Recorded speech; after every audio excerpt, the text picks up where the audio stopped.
Well, good morning, everybody. Thank you so much for coming to the heart of downtown today to discuss a really important topic for all of us. And as I get started, I want to say some pre-thank yous to everybody that came today, from Terri Cole from the Chamber of Commerce to Gorden Eden, to some other folks that are going to talk to you, Paul Silverman and others today, who are making investments and opening up their pocketbooks and investing in our downtown. But in addition, I've got a lot of providers with me today. The folks from Heading Home are here today, some of our homeless providers and other people who are part of a comprehensive solution that we're going to talk about a little bit today. So I want to thank Doug Chaplin from our Family and Community Services Department and all the social service folks that are here today as well. So let's start with the good news, and then we'll get into the not so good news.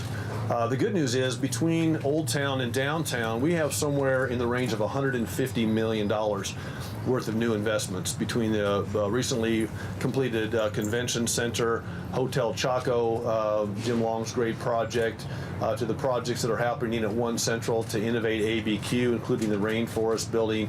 If you come downtown, it's probably been a long time since we've seen this many cranes down here, and that's good news. We have businesses like Molina and others who are moving hundreds of people downtown. That's good news. Jose is here from the convention center. Last week alone, I think we had almost 10,000 people in downtown Albuquerque that are taking advantage of Albuquerque as a great place to visit and bring conventions. And we're getting great feedback from that as well. But here's the challenge. We've had a spike in crime downtown, and we need to do something about it. And when I start hearing from my clients who are downtown, my customers, businesses who are here, who are making these investments and who are bringing their folks downtown, when they have concerns, I have concerns as the mayor. So the question is, how are we going to come together to tackle it? And today we're going to talk to you about a multi-pronged approach to do exactly that. But we're going to talk about it not just from the standpoint of what we do immediately today, but we want to talk about what are we doing in the long term. Because one of the things you learn fairly early on as a mayor is fighting crime is an all-day, everyday thing in your community. But you also find out, if you're paying attention, that it's an ever-evolving thing. As you talk to mayors around the country, with the opioid situation around the country, that's different than it was a couple of years ago. It's exacerbated from a couple of years ago. A couple of years ago, we had copper theft going on at a high level, and we got a handle on portions of that, but then things change. Well, right now, today, we're talking about downtown. And we're going to talk about a 5-point plan that we call the Downtown Action Plan, to make sure that the people that are making the investments and are choosing to live and work and play downtown feel like it's a place that they can do that comfortably, not just for themselves, but with their families. This 5-point plan involves enforcement, certainly, and you see the men and women of Albuquerque Police Department behind me today. You see our bike patrols. I'll talk about that in a little bit. We're going to talk about enforcement. We're going to talk about clean streets, services to the homeless, substance abuse services, mental health services. We're going to talk about our partners who are involved in our business community here, because this is a partnership. And then we're going to talk about the additional side of security, which is the private sector side of security and the civic side of security, not just sworn officers. You've got Albuquerque Transit here, security. You've got city security. You've got private sector security and other things that our nonprofit community are working on to do this. So as I said, there's a long-term plan and a short-term plan. I'll take you back a little bit, a couple of months ago, and talk about our safety corridor on Central Avenue. So we're making a $120 million investment in ART. We want to make sure that when we do that, not only do we have the transit-oriented development that goes with that, but we want to have additional security. So we are in the process of hiring 10 additional security folks for that ART line to make sure that people feel safe riding the transit system on that particular route in particular. But we're doing more than that. At these stations, and you're going to start this week seeing these stations go up. You're going to start seeing the canopies go up on the west side. Those are going to be all tied into the real-time crime center with camera systems. There's going to be much, much better lighting. Part of ART is to make sure that the lighting up and down the central corridor is much better. So there's lots of things that we're doing, but the immediate issue today is in the downtown corridor. So that's what we're going to talk about. So let me go through these 5 things, and then I'm going to turn it over to Chief Eden, Terri Cole, and some of our investors to talk to you. As I said, it's a multi-departmental, cross-sector, meaning public sector and private sector approach. So last week on Friday, or was it Monday of this week? It was Monday. Yeah, I got my weekends mixed up with the 4th. So on Monday, Chief and our area commander got in. We drove around downtown, and this project actually started last week, and you can already see a noticeable difference in downtown. It involves our bicycle officers that you see. It involves APD. It involves foot patrol. So sometimes in the downtown core area, it simply takes getting out of police cars and doing some foot patrol. And so we are talking to folks about the situation. And if someone's down in the downtown area and they are dealing drugs, or if they're downtown doing something illegal that's actually against the law, then it's not against the law to be in a public space. We all understand that. We're addressing that, but we're doing it, I think, in a compassionate way. We are actually, our officers are working with folks to let them know that there's other opportunities for them than to be downtown doing drugs, selling drugs. But at the end of the day, if you're breaking the law, we may in fact have to make an arrest, and that's exactly what we're going to do. Well, we're also talking about cleanliness. John Soliday is here. I don't know where John went. John's back here. All these folks you see in the green vests, those are our city graffiti crews. They are our city cleanup crews. You see behind me these pelicans. These are street sweepers. We've got water trucks. We are going to make a concerted effort to make sure we have a clean streets program as part of this as well. And we're going to be working with our partners to do that. But it's also about services. Where's our heading home folks? So a lot of our service providers are back here. Doug Chaplin and his team are back here. And, we want people to know that we don't want you doing illegal things downtown. But if you have a situation with mental health, if you have a situation with drugs, we really want to try to direct you to that. Because the easiest thing to do from a public safety standpoint and for a mayor to do is say, we're going to put our foot down and we are going to sweep this problem and then we're going to forget about it. Well, guess what? You don't get to forget about it, because whoever was doing drugs down here yesterday, if we don't help them, they're going to be doing drugs tomorrow somewhere else. So we're very cognizant of that fact. So whereas this is a downtown core initiative, we're going to do our very, very best to get people steered towards these services. And we're fortunate that we've got great partners. We've got Heading Home here. We've got Healthcare for the Homeless with us today. St. Martin's, Barrett Foundation, Supportive Housing Coalition, Steel Bridge, which is Pastor Hill and his group, the former rescue mission. And if you've noticed the last couple of years, a lot of these service providers have actually moved away from downtown. So when we bought the First Baptist site, the Noonday is now over at the Rock, north of Lomas. Pastor Hill and the folks at Steel Bridge moved their feeding operations over north of Lomas as well. So there's been quite a bit of change in where the service providers are, but we still do have some folks in the downtown core, and so we're glad to have them as partners in this as well. 4 things: partnerships. And I'll say more about this when I introduce Terri, but we have to have partners. And the good news is we have great partners. We have the Albuquerque Chamber of Commerce. We have Molina. We have people who are invested in downtown. Paul Silverman's going to speak. We have to have people that care enough to be here, that want to be here, but that also care enough to call me as the mayor and say, hey, look, it's not good enough today. And then we'll listen and we'll work together. But there's business coalitions that can come together. Every successful downtown in America has some kind of a business coalition that makes downtown a priority, and we've got a lot of folks that are willing to do that as well. And the last thing I'm going to talk about is just security. So security is different than law enforcement. Law enforcement is here to make arrests when arrests need to be made. But security is a valuable portion of this. So we've got our main transit center right behind us in this core downtown. We need to make sure that people that are traveling through, the people that live here and that work here, feel safe. So our security officers come to work every day. They are the eyes and ears, and they can call the police when there's a law being broken, but they can also do a lot of proactive work with people, letting them know that, listen, this is not a place for you to do certain activities that are against the law. You're welcome to be here because it is a public space, but you got to be, working with us. This involves things like Chief's Overtime. We have a Chief's Overtime program that businesses around the city can hire off-duty officers to be on site. The folks at Greyhound have a security presence. We have federal security and law enforcement folks that team up with us down here, especially because we have a rail system running through here. So we have an interstate component to this as well. That's going to be ongoing as well. So these 5 things, from enforcement to cleanliness to our partnerships to making sure that we're providing services for people that need it, and then the security aspect, are how we're going to tackle this. It's important to know that it's not a one-week thing.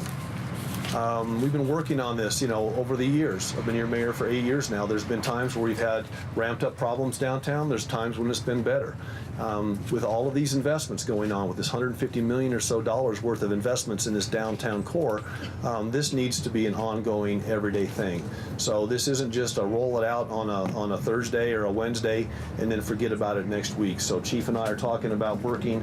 Rob Perry, my CAO, this is a priority of the administration, and what we want to do is set up a plan that's in place for our next administration. So when they come in, there's a game plan, multifaceted, like I said, that's in place, that's going well, that's making a difference. And Chief's going to tell you about how we're making a difference already. So some thank yous. Rob Perry's here. Rob, thank you so much for leading this for our office. Mike Reardon from my COO, Gilbert Montagna, my Chief of Staff. This has been an all-hands-on-deck effort for us. Chief Eden, thank you so much for the work that you're doing. Donnie Olvera is here. Where's Donnie? Is he here? This is your area commander for the Valley. We were in the ride-along earlier this week together, and he's really doing a great job. And of course, the men and women of APD who are down here on hot days, on bicycles and on foot, making sure that the people are safe. But also DMD, Melissa Lazoya, Mark Shepard from Security, Doug Chaplin, John Soliday, Bruce Rosieri, Ned Pice from Transit. Everybody has been involved.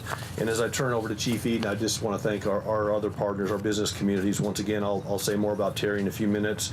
Paul Silverman from Geltmore is here. He's got millions of dollars invested in downtown. Kelly and Rob Ortman from the Silver Street Market, great addition to downtown. Jose Garcia from SMG, who brings the conventions in. Steven Segura, Oha Jahasi from Lavu, who's really been a great catalyst for us downtown on having this discussion.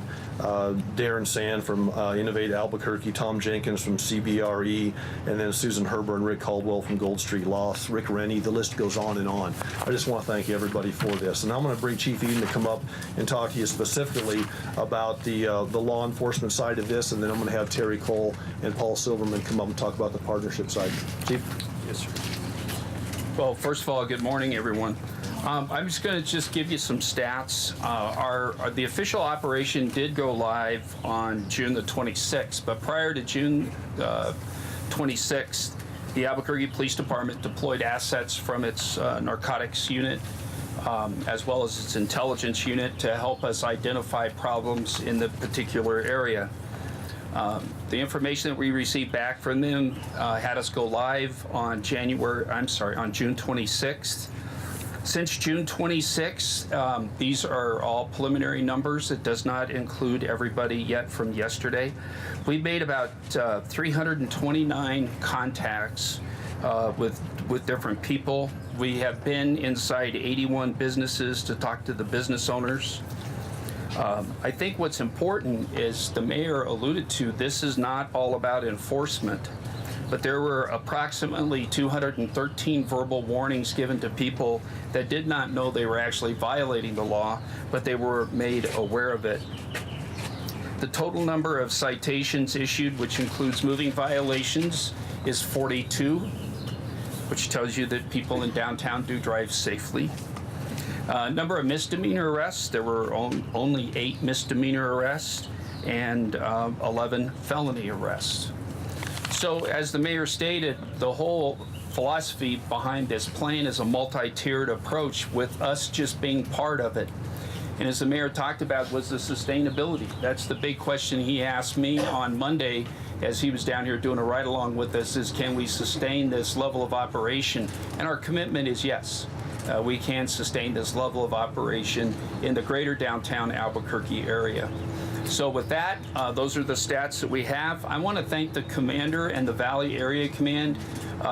Donnie, you've done a great job down here. You and your team, your lieutenants, you guys have done great, and I appreciate the work. To the men and women of the Albuquerque Police Department, as the mayor said, can you imagine wearing this very comfortable and cool 100% polyester vest with a bulletproof vest in the temperatures that we've been having, but they've been doing a great job. Our bike patrol, as well as our community resource officers, have just been doing an outstanding job, and to them, all the kudos belong. So thank you again, and I'll turn it back over to you, Mayor. Thanks, Chief. And we'll be open for questions if you have specifics as well in just a minute. Next, I want to bring up Terri Cole, and let me just say a couple of things about why Terri and why the chamber are so important to not just me, but the next mayor and the next mayor after that. You have to have a long-term vision for what you're doing. There's things that are immediate, like we're talking about today, but there's this long-term vision, and you have to have partners in this.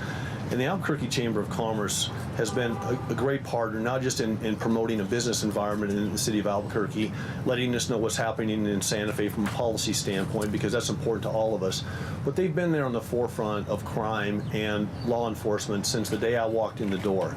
They were on the forefront of police reform work. They were driving engine behind that when we were putting these original 60 reforms into place, and then the DOJ settlement agreement into place.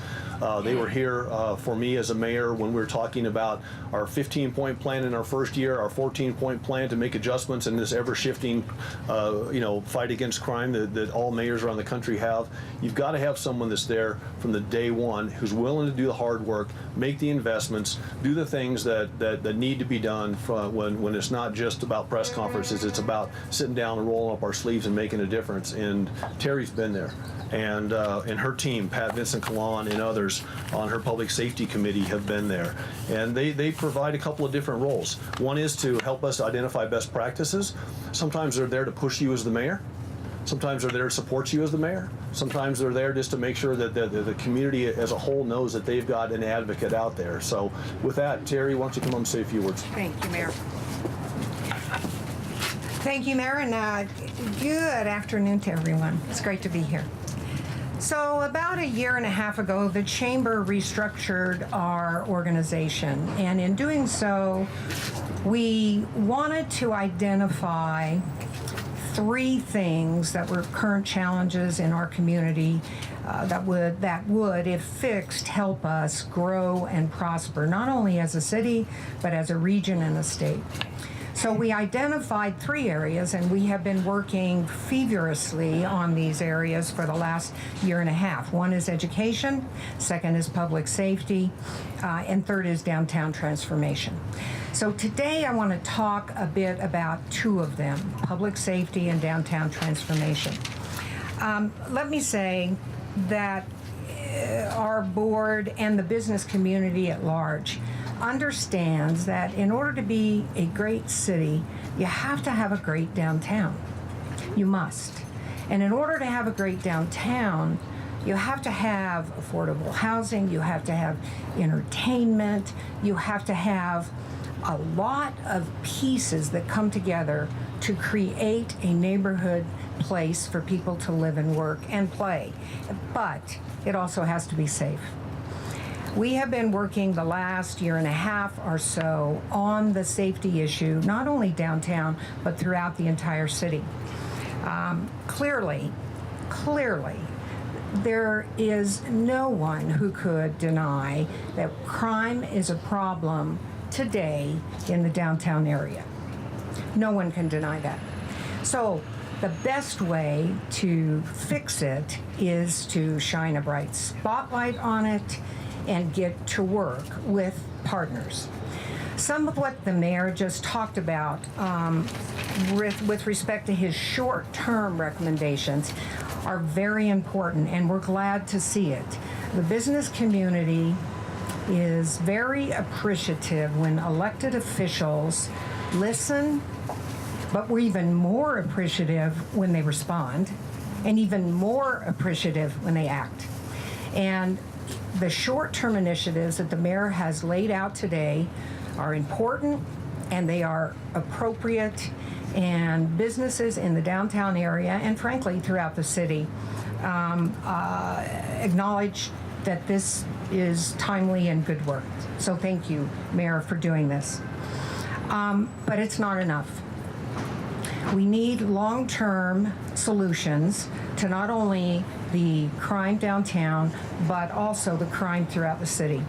And Mayor Berry has mentioned some of those today, but we are very impressed with his leadership around the ALERT program, because it provides for database, long-lasting reform.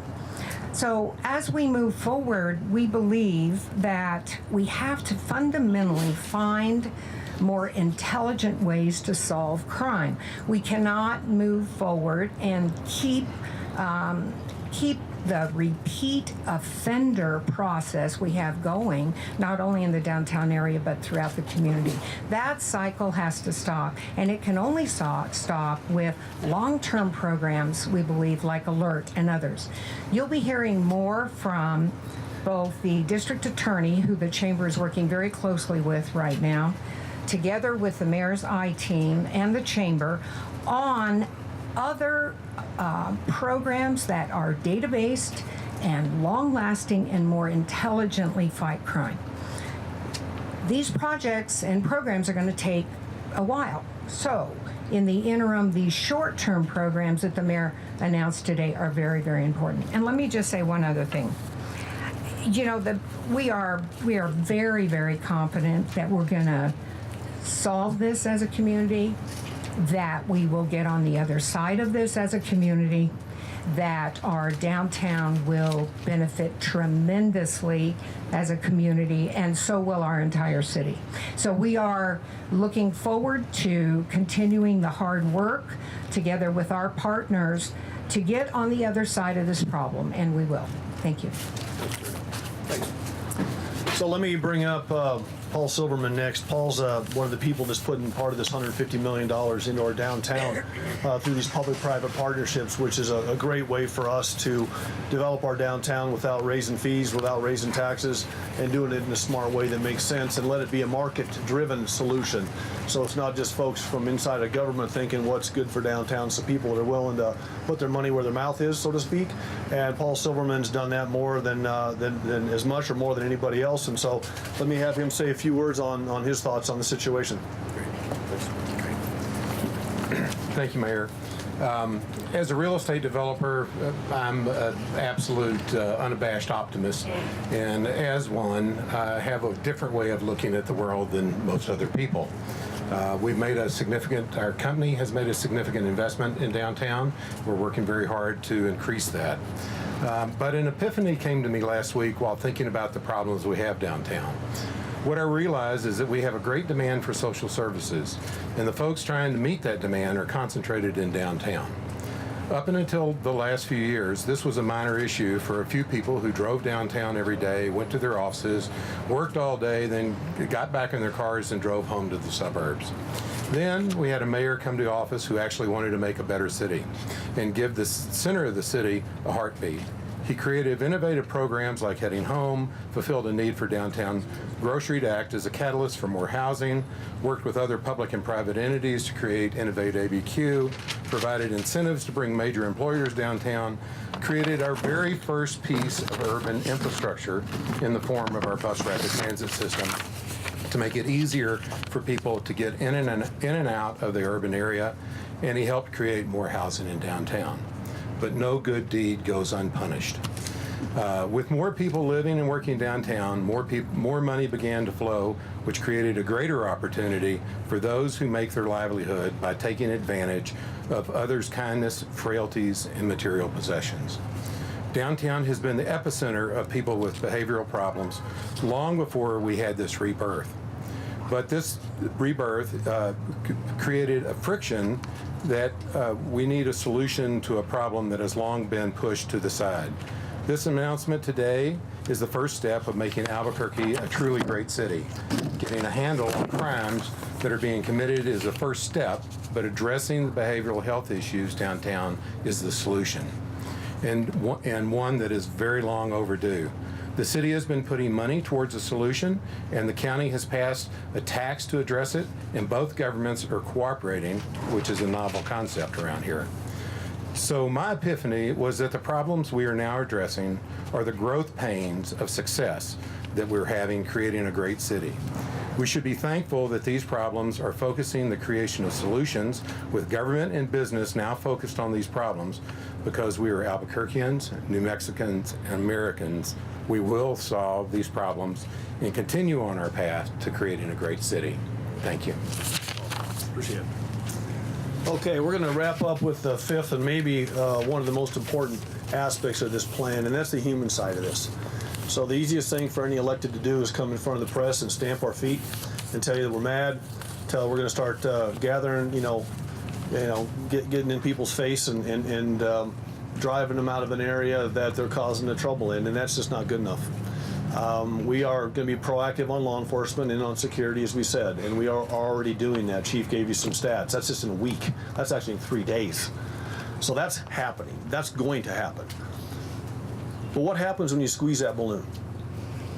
When you squeeze that balloon and people that are living on the streets that have issues, whether it's substance abuse or mental health issues or whatever it happens to be, they're not going away tomorrow. And not only is it not humane for us as a city, as a government, to just sweep them under the rug, it doesn't solve the problem in the long run. So Doug Chaplin's going to talk to you a little bit about what our partners are going to do. We've housed 650 chronically homeless, medically vulnerable people in the streets. I met one lady last night. Let's tell you a quick story. I was at Freedom Fourth last night. A woman came up to me and just made my day. She was a former Heading Home participant. She got into housing, got stabilized. She had her little daughter with her, and they are now on their feet in the city of Albuquerque, and they've got their life going in the right direction because of the work that Doug and Heading Home and Dennis Plummer and Jody Jepson and all of our partners, Heidi from our community, Family and Community Services, have done. So we're not going to ignore the root of the problem.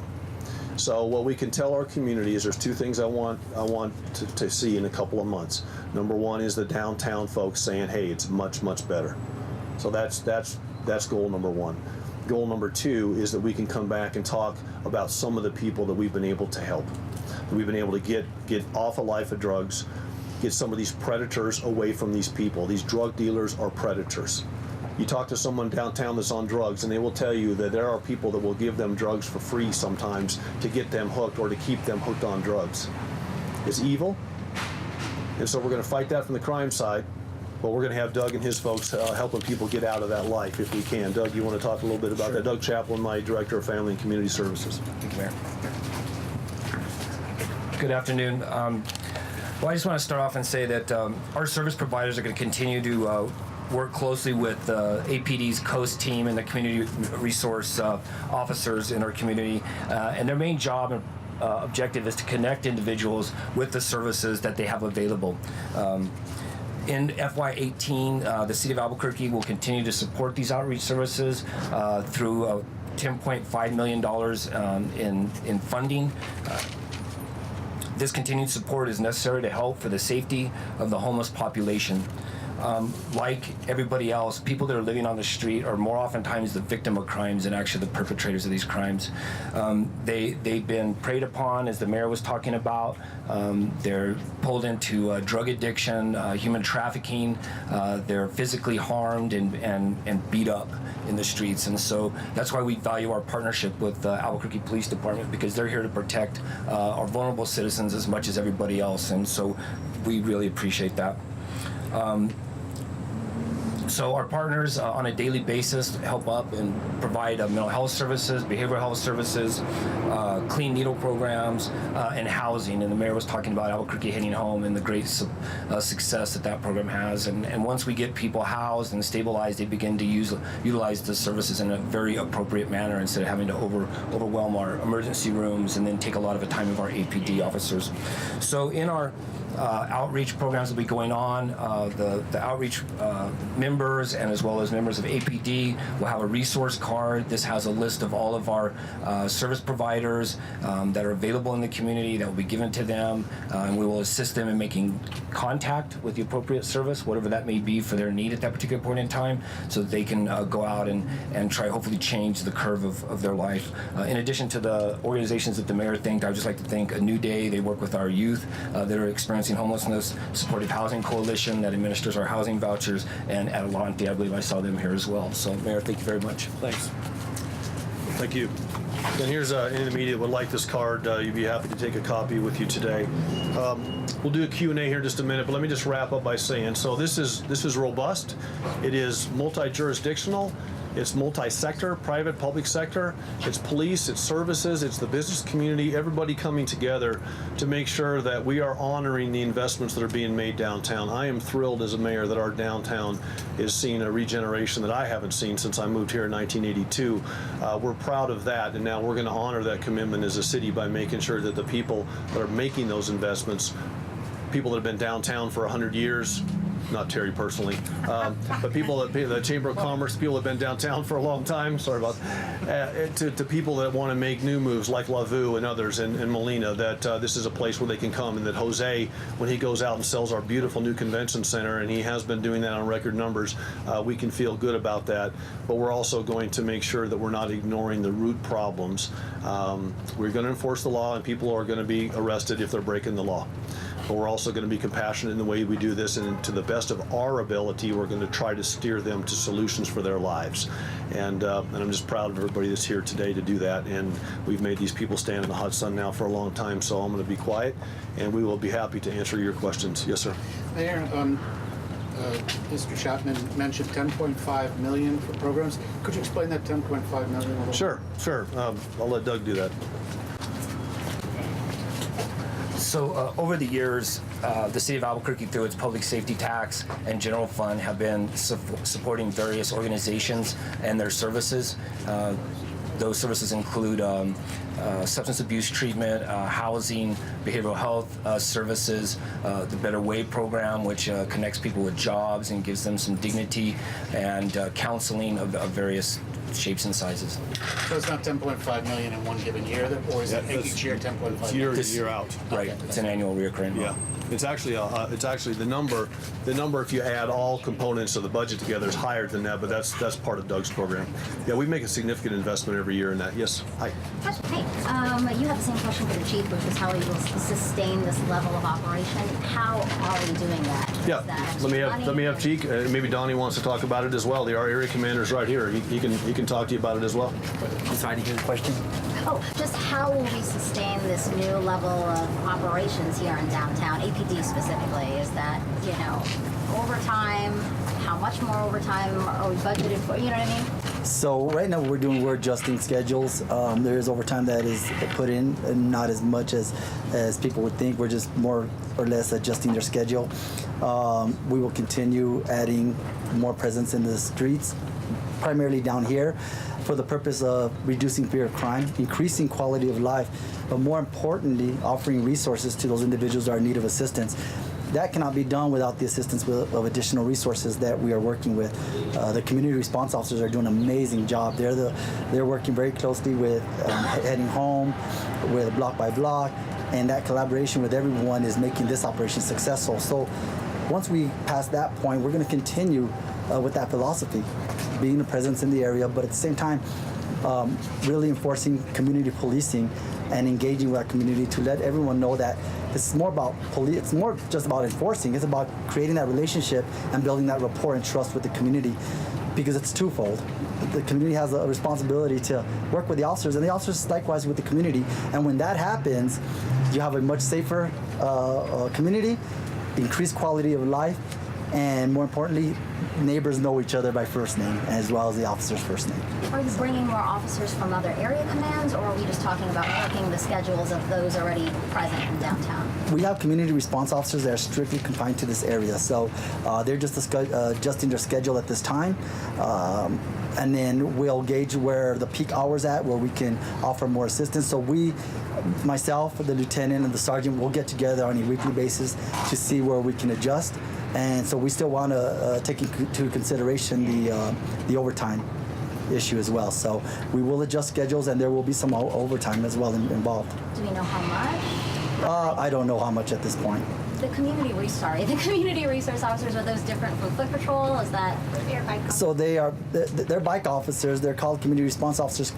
When the mayor came in, he made it known and apparent that we need to build a strong relationship with the community. By doing so, we created the community response officers, and their sole purpose is to engage with the community, especially downtown. That there are a lot of tourists that come in, so people want to take pictures with the officers. Officers are on bikes, so they're engaging with the community outside of the city and within the city. So there are officers that take calls for service, but within the boundaries of downtown. And unless there's a priority call where they need to be pulled out, they will strictly be confined to the downtown area. Can I take a shot at that as well? Sure. A lot of what we at the Chamber have been working on is to help bring to the officers' attention the problems that certain businesses downtown and in other parts of the city are having. And so there's a lot more focus, more efficient use of our police officers because of it. We have had many meetings with police officers, and they have been terrific, and with the particular business having concerns, and together they have worked a partnership out and a plan that's really been effective. So in many ways, we are helping to more efficiently use the officers' time with the business to solve the problems, and that's been a real success so far. And policing's changed. We've talked about POP a lot, problem-oriented policing. That's exactly what this is. We have long-term, long-range goals. We do the everyday police activities that you see in the community. But as cities like Albuquerque have become very data savvy, you can use that data to target areas that have issues and do it more efficiently with your folks. And I'm going to say this too, we haven't talked about it much publicly, but this program that Rob put together, these community, these officers, these property crime specialists that we put together, we're already seeing early evidence that they are taking some of the burden off our sworn officers when it comes to investigating an auto theft or a burglary, and that's freeing up our officers as well. So some of that, it's just a matter of being smart with your resources, adding layer after layer of opportunities. And if it's just a matter of flooding downtown with more police officers, that's not going to solve the long-term problem. It's going to be this partnership that I think makes the difference. Yes? Mary, we know there's been a lot of attention on crime and safety in the downtown Sure. area, specifically in the last 2 weeks or so. And Yeah. you stressed this plan was not born overnight, not in the last week. Could you just elaborate more on really the effort that has gone into Sure. this plan? Well, this plan really kind of was. I mean, this particular 5-point plan we're talking about today really came about because our business owners came to us and said, we want it to be better. And as the mayor, you only have one response to that, and that is me too. So let's get smart about what we're doing. Let's work together and make that happen. But these long-term plans have been going on for a long time. If you go back and look at the administration, we started doing some unique things early in our administration. Sending CSI officers out to take fingerprints. A lot of these, is a 15-point plan. Well, we were fortunate in our city, and I'm not sitting here taking credit for it, but we had, 4 low crime rate years. We had the 4 lowest rates in history for 4 years. Then all of a sudden things started shifting. Criminal justice reform, 2,000 less people in the jail, less officers because return to work wasn't there, a lot of these different things. So now we have to make adjustments, and that's what we're doing. So we have these long-term safety corridor plans for Central Avenue, but Chief and his team meet daily, hourly sometimes, to talk about what's happening in Albuquerque, what's the issue of the day. So you have to tackle that issue of the day while you're taking the long-term vision. And then, of course, we want to make sure that we set things up so when the new mayor walks in, they will have their vision, they will have their leadership team, they will have things that they want to do. We want to make sure that we are making every adjustment that we can to tackle these disruptions in the criminal justice system that we've seen. In fact, we're going to be doing, you'll hear more in a couple of weeks about some other things we're doing with the DA. But the fact is, you have to adjust consistently. That's what we're trying to do. But this is about us listening to our business folks downtown. I was just going to say, we really saw big businesses be very vocal in the last couple of weeks. Yes. Do you feel like this sends a message to them that they are being heard? Yeah, absolutely. And when I run into somebody at the hardware store and they've got a problem, we call them that same day as well. I mean, this is what you do. You listen to your boss. And our boss called us and said, we got an issue. And so we said, okay. Let's not just give it lip service. Let's get something going that matters today, and then let's make sure it's got a sustainability to it, so that the next mayor can pick that up and either continue it if it's working well, or make their adjustments if they think there's something better they can do. How is this plan different than others that have addressed similar concerns? Well, it's a robust effort at an area that needs it today. So all these partners that you heard from, a month ago we had a police department, a month ago we had a chamber of commerce, a month ago we had Heading Home, a month ago we had these component pieces. What you do with problem-oriented policing is you go to your partners, you reach out to them and say, listen, we've got a particular problem in a particular part of town today, we want to tackle that. Just like auto theft. When folks You know, when we're arresting somebody 6, 7, 8 times for auto theft, well, we don't control all of the system. And part of that system that's affecting that is not in our purview, but we have to make adjustments to address that. And that's why I'm so thankful to our new district attorney in the chamber and others for building this team to combat that. So tomorrow there will be something new, right? Next week there will be an issue.